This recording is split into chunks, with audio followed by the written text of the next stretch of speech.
Let me first begin by apologizing about the sound quality in some elements of this podcast.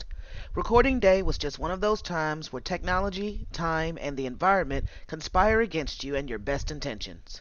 Please bear with us as we continue to improve our sound quality for future episodes. Thank you again for your patience and support. Enjoy the show.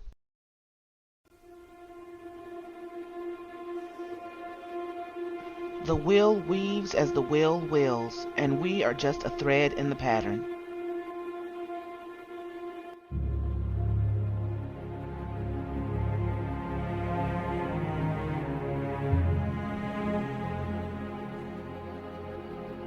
Welcome to Weaves and Will Talk, a weekly review podcast for fans of Robert Jordan's The Wheel of Time book series and the Amazon show of the same name.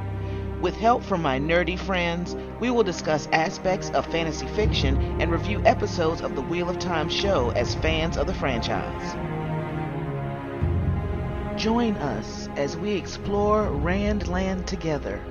And remember, be steadfast.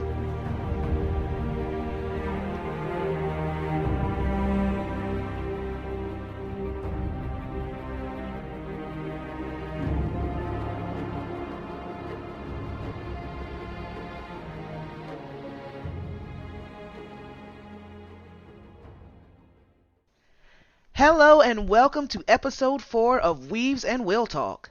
This is our last episode before the Wheel of Time show premieres on Amazon Prime this Friday. In anticipation of that release, today's episode is a conversation among fans of the Wheel of Time book series, wherein we discuss our hopes, fears, and general expectations of the show. So without further ado, let's get into some Wheel Talk.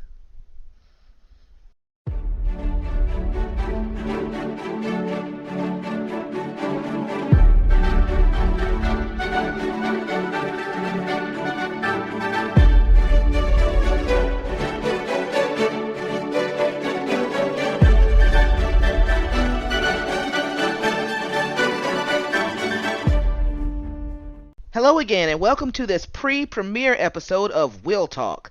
Today we have two guests, both big Wheel of Time fans. Say hello to Joe and Chi. Hi Joe, hi Chi. Hi everybody. You boys excited for the premiere to hit? I am very excited. I've been waiting for this for a long time. Indeed, yes. Now here's a bigger question. Are you more excited or scared? Because I think I'm a little scared. Ooh. That is a hard choice. I am very excited, but I'm also very, very cautious and nervous about how they have chosen to attack this show. I know that Sanderson was heavily involved in or consulted on making it, and he had good things to say. So I'm hoping that they do it justice. See, I didn't even know that. I didn't know he was involved. What'd you say, Yeah, Joe? He's been consulted since the beginning, right? Yeah, pretty much. As far as I know, it's not since the beginning. Very early on. Well, They hadn't announced any cast members before we found out that he was involved. Oh, well, yeah, that's pretty far back. Well, Yeah. that does ease my heart just a little bit. Takes away the immediate heart palpitations. What would your It's still a coin toss, right? Oh, is it? What's their track record so far? Or have they not ventured anything on like fantasy? this? Yeah. I can't think of anything in this vein that they've done. Expanse might be the closest in that it's a literary work that they adapted, but they kind of didn't start it; they bought it. Exactly. So we don't know if they followed through with making it by the book, or they just didn't mess with the people who were already doing it. Yeah, and that worry creeps right back in. I will say they have made a lot of their own original shows, and I haven't seen them all, not even close, but all the ones I have seen, I've been impressed with, except maybe one. That one they did change a lot, and I didn't like the changes they made. That was the recent one, the movie. It wasn't a TV show; it was a movie. Tom Clancy. they made the No Remorse movie. I think it's No Remorse. I think it's the name of it. With Warmonger from Black Panther. I can't think of his name at the moment. Michael B. Jordan. Michael B. Jordan was in it, and the changes they made, I think what they were doing was they were trying to update it, but the changes they made they did not do the book justice at all.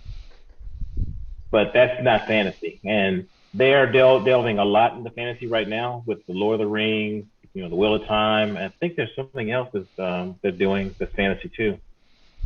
Can't remember what it was, but I think there's another live action fantasy they're working on, but none of them has been released, so we have no idea what kind of effort they're putting into it. Yeah, and on this particular project, they seem to have been more secretive than they have been with releases for other works, which is, on the one hand, good PR. I think they've been more secretive on this project than just about any other studio on any other project. Even Endgame released a little more than they've been releasing. I think COVID may have had a huge hand in that, though. I think that that really derailed whatever marketing plans they had to begin with, since it messed up the shooting schedule so bad. Because I mean that started almost right after they announced they were even working on this. Fair point.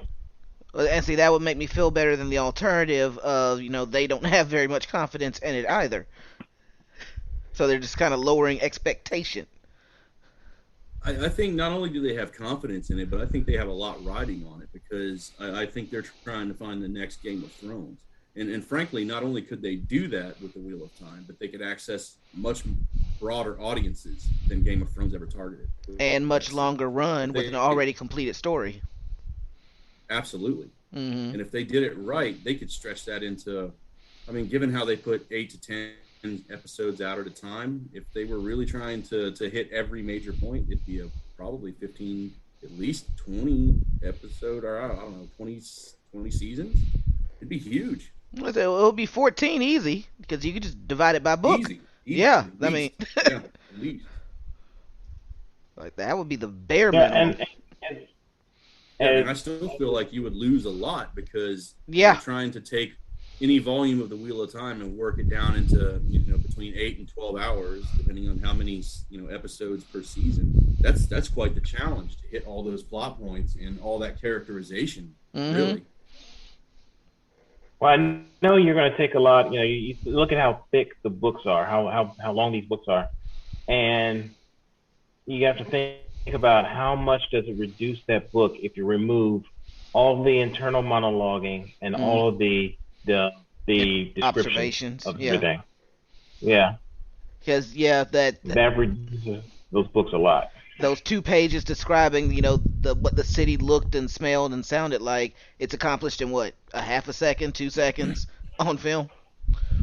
Well, hopefully, if they can distill it down good enough, right? Mm-hmm. I will say that I'm glad, as long-winded as he tended to be, I'm kind of glad he did that for the people who are making the show, because they should, whether they change it or not, they should have no excuse for not knowing what anything looks like, because he was very descriptive with everything. Well, not only that, but don't forget the graphic novels for, I think, the entire Eye of the World, the first book, and the prequel exist. Oh yeah, I forgot about those. I've never actually checked them out, but I do know I have seen them. I haven't either, but they exist, and that's effectively storyboarding, right? Mm-hmm. It is. Yeah. And it would settle an argument that we've had before, Chi, about exactly what they look like. Taken past the page, what would it look like when you render them? Look at the someone has the wiki. The wiki's got all those illustrations out there. Oh, okay. I will definitely check that out then. Because I've mostly been looking at other people's artistic renderings. And I have favorites. Even if they're not accurate, they're more accurate to my feeling. Really good yeah, and so even if they're not accurate to the page, they're accurate to the feeling of the character. Definitely. Right. Definitely. Mm-hmm. And that's going to be key to the whole show, right? The characters. Absolutely. The setting is important, but the characters make the whole story. And it's hilarious that the setting is important, and this is one of the few fantasy series that doesn't even name what the setting is. But You realize that? I'm wait, repeat that? I said, you realize that this, if you're in Tolkien, you're in Middle Earth. If you're, maybe you're in Flat World or you're in Narnia. This is the only fantasy series I know of that don't even give a name. The Third Age. Well, that's the time What? of Yeah. whatever. Well, you know when, where. Yeah, everybody, the fans, we just call it Randland, but technically we're never provided with an actual overall name that houses all these different nations.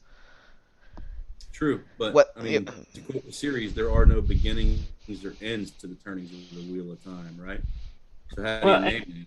And Where do you put the name? Well, they named cities. Game of Thrones didn't give it to us either. We know about Westeros, but that could be just like go ahead. No, I was going to say, we know Westeros is a nation, basically, and we knew about the other continent, and we knew a little bit about the other continent to the other side, so at least you knew kind of the world kept going around you. We only know some cities and some locations. We have no idea of how big a scope this is in relation to the rest of the world. Absolutely. Yeah. We only knew about, one continent and wherever the Shan-Chen came from? Yeah. Pretty much, yeah. It's actually very ambiguous once you get to that level of globalization. It's just the cities and nations that are needed. It did hint. I'm trying to remember the lands beyond the waste, though, right? And the fantastic beasts that dwelled there, the weird cultures. It hinted at it. I knew there were more out there. Yeah. But I wonder how much more. This might be a little patch of the world for all we know. I wonder if they mentioned the guy. I can't remember his name. The adventurer that everybody seems to know about. His book is in different libraries. The adventurer of old that's gone to all these places. Is that one of the books they always talk about? When they always talk about three? Jane Farstrider. Yes, James Farstrider. I wonder if they end up mentioning him, because the way they talked about him, somebody could do like a prequel series just on him, because apparently he has some wild adventures. Marco Polo of Randland. Pretty much. more like Indiana Jones of Randland. Even better. I'll admit though, for the longest time, every time they said Jane Farstrider, I assumed it was a girl. That's just me. Yeah, could have been. I'm okay with that. I never thought about it, actually. I actually never thought about a gender for Jane Farstrider until they gave me one. Yeah, no. Yeah, my instinct was female, and I was like, that's awesome, because it's one of their epic hero people. Yay! We made the cut. And it wouldn't have been surprising in these books. Just considering I never heard the audiobook and going off how it was spelled, which, if I'm not mistaken, was Jain. I had no idea if it was Jane or Jain or whatever, so I just never gave it a gender. And see, the first time I heard the name, it was through the audiobook, so it was just Jane. And then, and as far as the series goes, if anyone was going to have, a major epic historical or mythological force be female, it would be this series. It loves its women. Oh, yeah. I like the idea that they didn't give, you have a lot of powerful women. You have a lot of, bold, strong women in the series, but they aren't all just, bold, strong. They are full spectrum. Mm-hmm. You have the weak, you have the strong, you have the intelligent, you have the not too bright. Yeah, you have the maternal, you have every aspect. Yeah. Right. And most importantly, the lead female characters don't have plot lines that revolve around a guy or obtaining romance. They have things to do.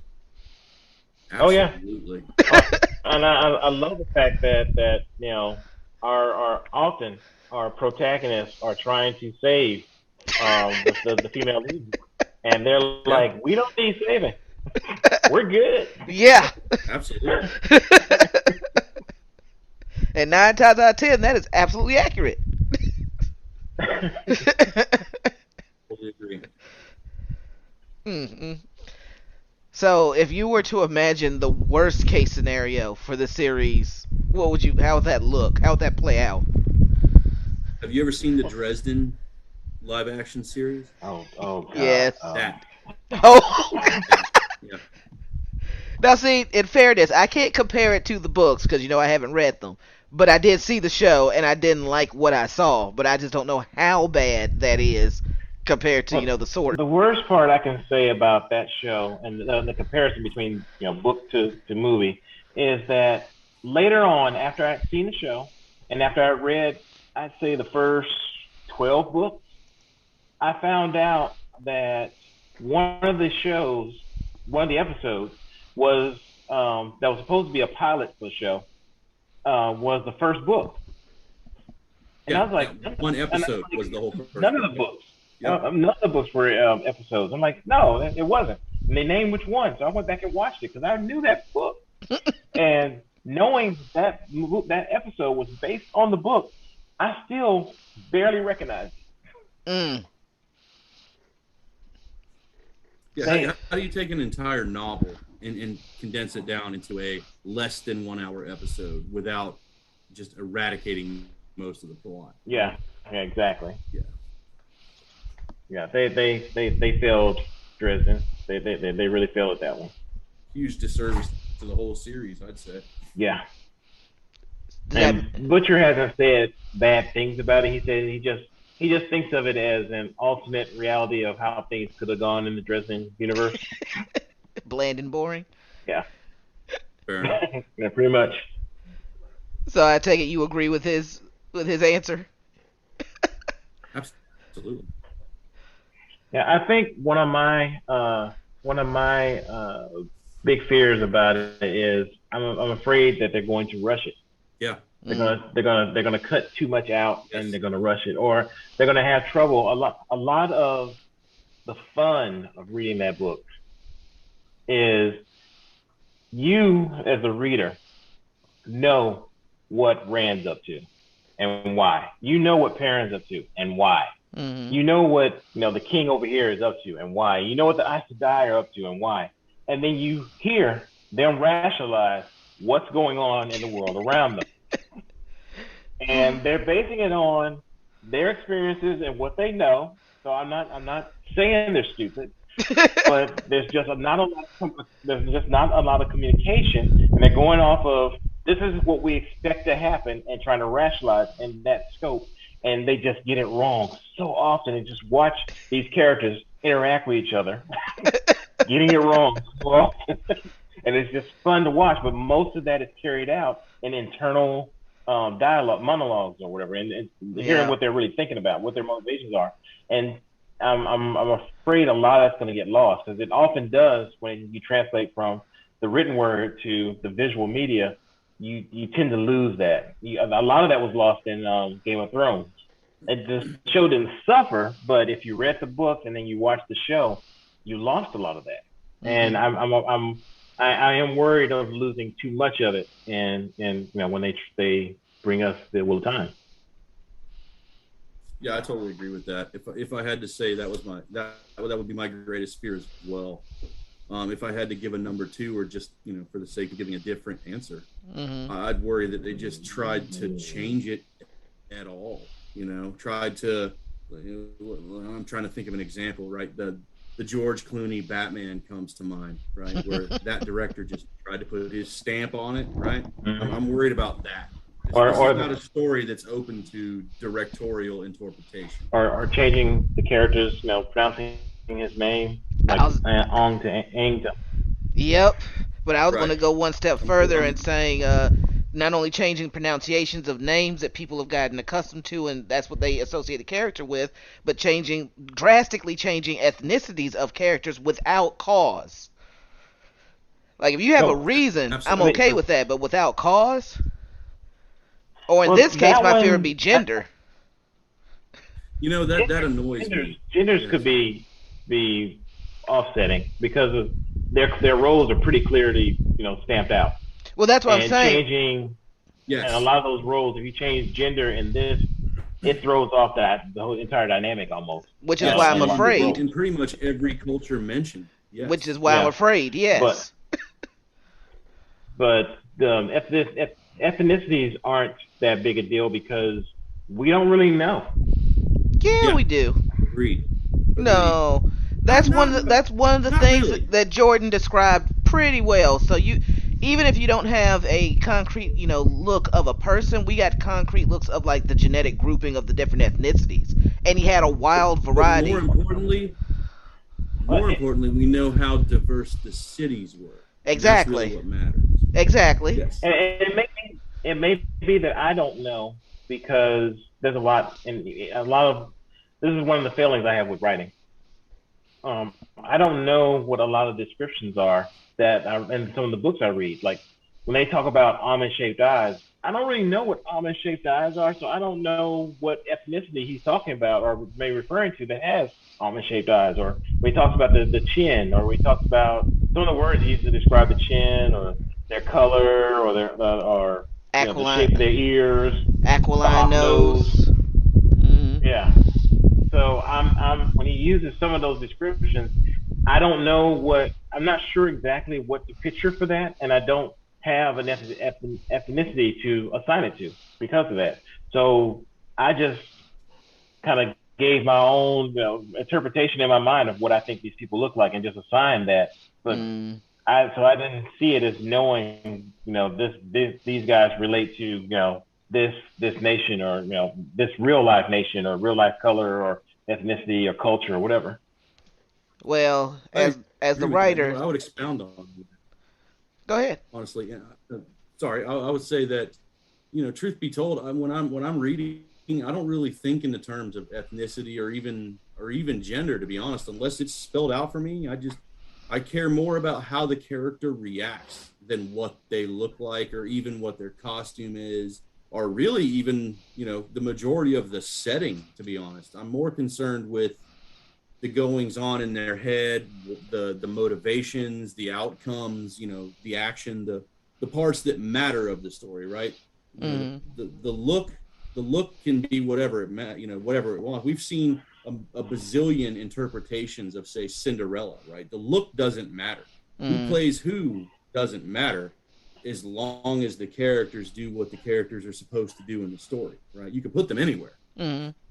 And I agree with you up to a point. The only difference I would say is Cinderella has been around, and so she should evolve and change shape because, like you said, the shape doesn't really matter as long as the story stays. But for this, because it does some things that you just really don't see in fantasy series, namely the high representation of powerful and fully, independent women, I'm afraid to see it change this early. Like let it be shown before it evolves.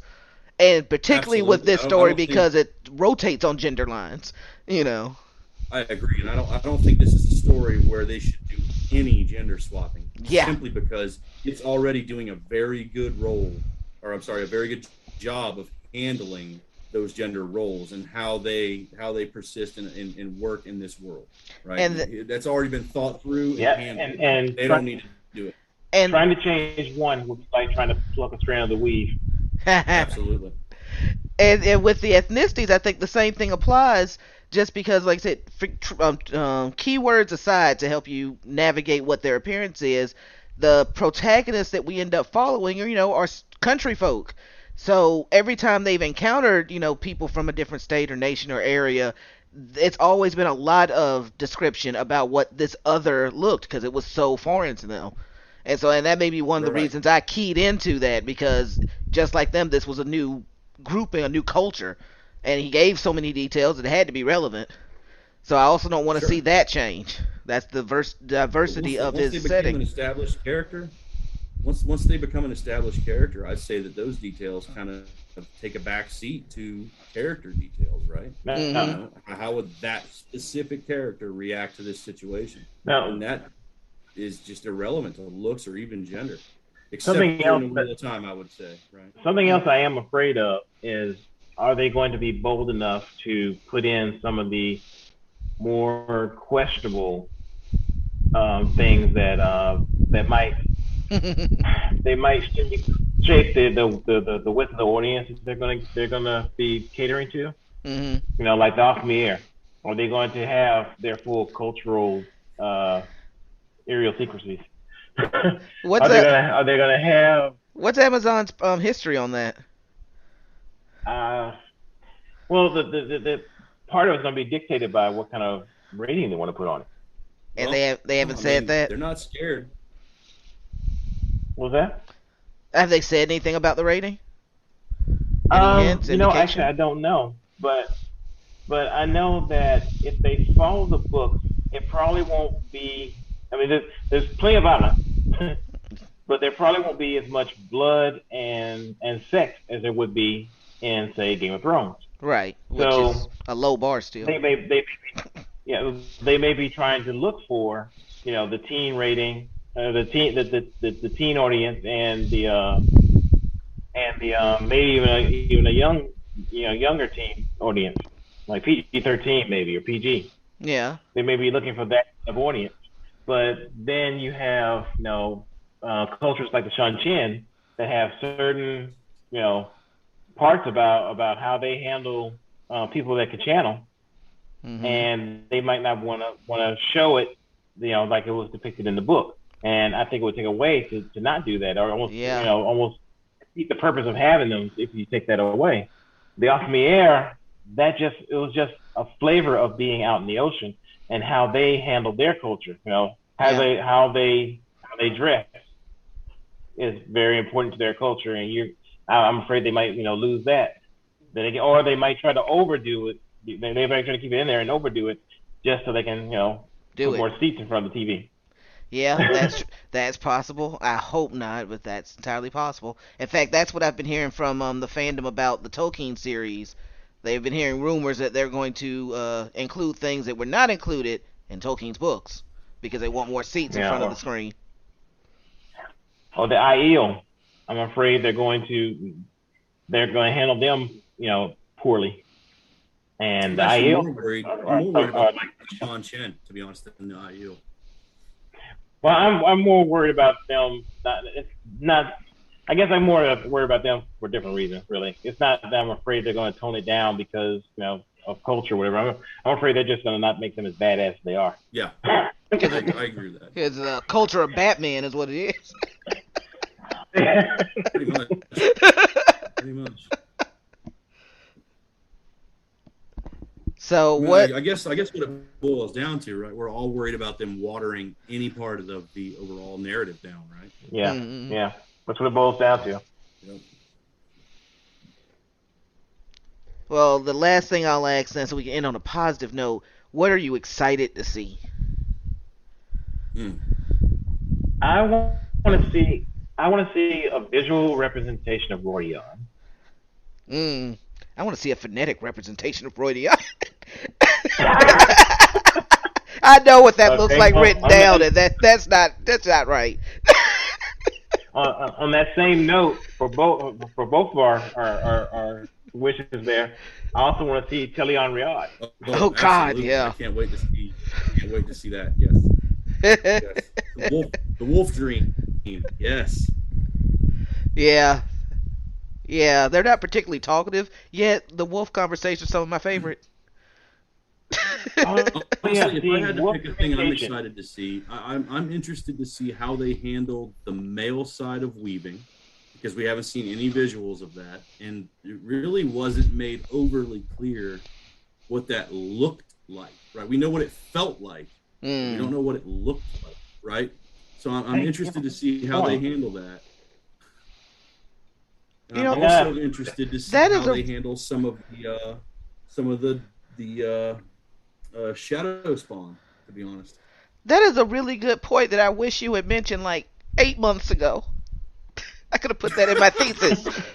I did not address that. Oh. And I didn't really think about it. He's right though. Yeah. Because I remember most people can see.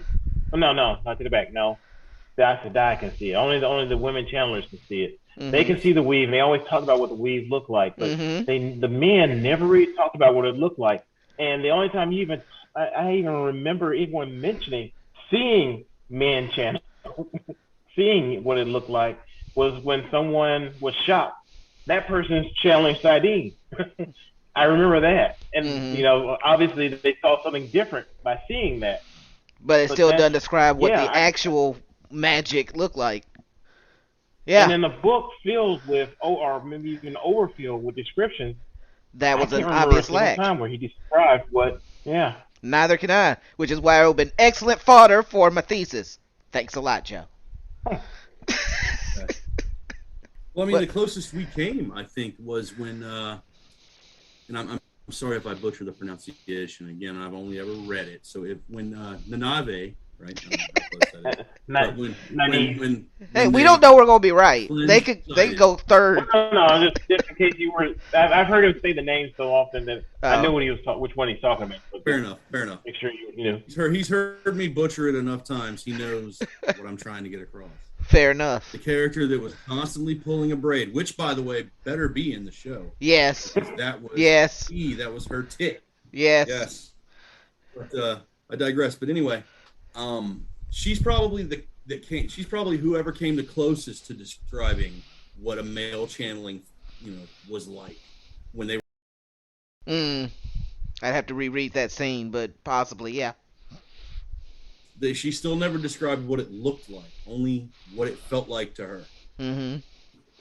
Well, we get a lot about what it feels like. Yeah. Yeah. Yes. Tons about the struggle and how hard it is, but nothing about the visual of it. Yeah, very visceral. Jordan often used the word seized. Yep. The women would not submit. Was it submit? Yield. And he used yield. Yeah. Yeah, they would yield or embrace. They would seize. Yeah. Yes. That not surrender. That was a section. Embrace. They embrace. Actually, it's embrace. That's the best. Well, yeah. That one a lot. Embrace. They embrace Saidin. The men seized Saidin. Yeah, if you want to do by frequency of appearance, it's yield and embrace are the top two, because that section was in the thesis. And seize is the outlier. I mean, the stronger one for the men, by far. Right. Which is an interesting nod toward the females needing to submit, if you think about it, right? Yep, or write about it, as I did. Ha ha ha. Hey, it's not every day you have to write a super long paper on one of your favorite books, so it worked out.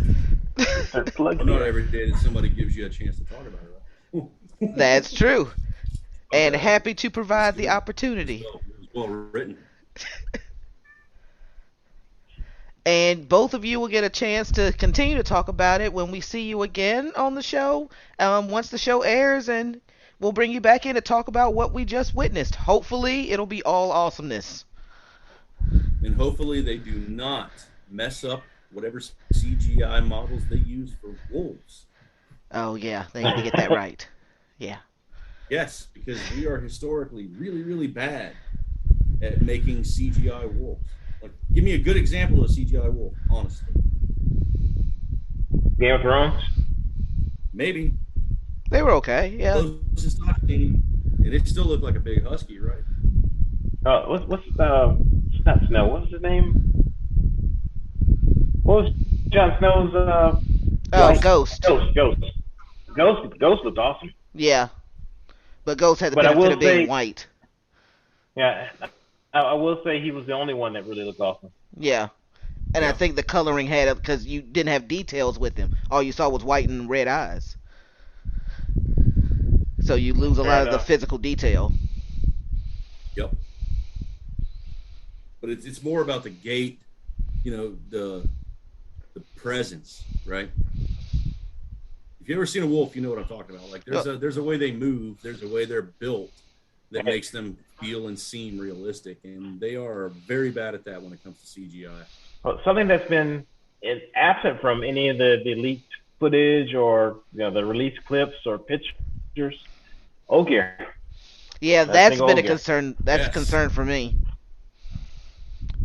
Though I will say, in my defense, that no matter how many times Jordan did an excellent description of an Ogier, my brain still pulls up Torin. I can't seem to overwrite the file. I just picture Torin. Actually, Hey, what do they call those? Remember Fraggle Rock? Well, I remember it. Yeah. Remember the ones that live near the trash heap?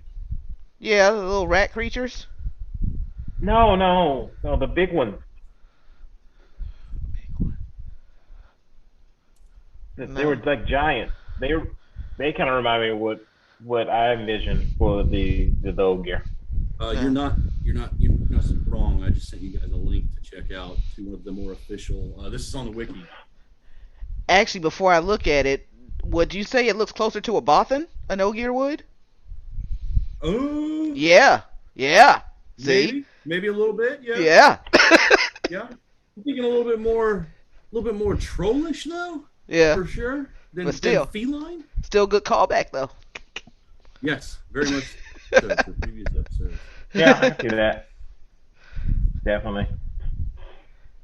Oh yeah, this guy, Seamus, I love his artwork. When I think of the characters, honestly, I think more of his artwork than I do of the descriptions and what I imagine upon first reading. They use a ton of his for the wiki. Yeah. Mm-hmm.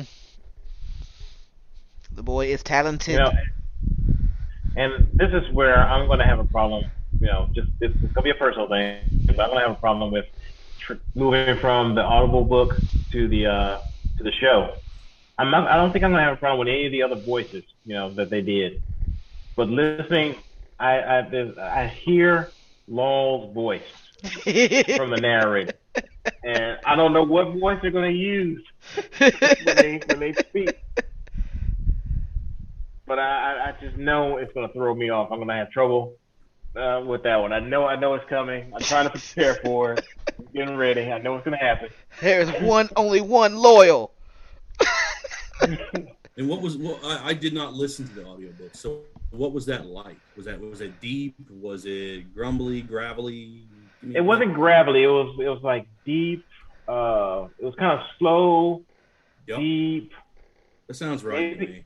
Maybe nasally. Was it nasally? Ogier are big. Yeah. Yeah. Even the women were done with more of a deep, but I think most of the Ogier speaking were done by Michael Kramer. So I mean, it's gonna have the deep anyway because it's the guy doing the female voices. All the more reason I kept conjuring up Torin. They share the same characteristics vocally. I can see that. Yeah. Yeah, I can see that. And then, of course, the size thing also plays in. Yeah. Like I said, knew nothing alike, but... And yeah, in just a few days, we will have an answer, you know, because the show will have started. Yay! Still far too far away. Oh, the countdown is nearly over. Well, that's true, too. But the wait is nearly over, and next time we meet, it will be to review one of those episodes. So, can't wait, and can't wait to bring you back to the show. Can't wait to come back. I enjoyed it. Absolutely. Great conversation. Hopefully we have good things to say.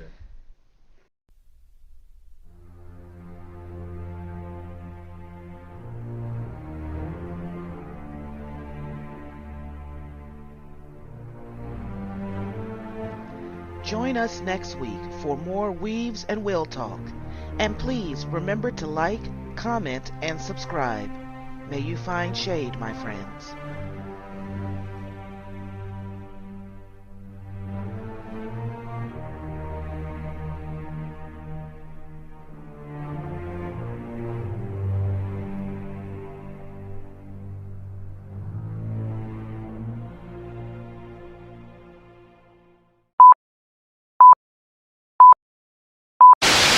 I was gonna say deep rumbling. I think you know the big turtle in the Neverending Story.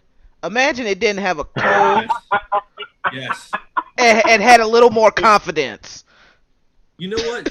I actually kind of envision like a nicer, little bit more friendly Smaug.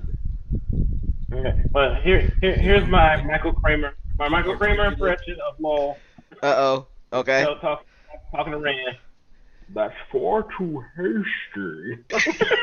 Actually, that's not that bad. Slow it down a little bit. That's actually not bad. That sounds like if Grandmother Willow was Grandfather Willow. I was gonna say Sean Connery with a cold, but okay. Not bad at all. I can see that.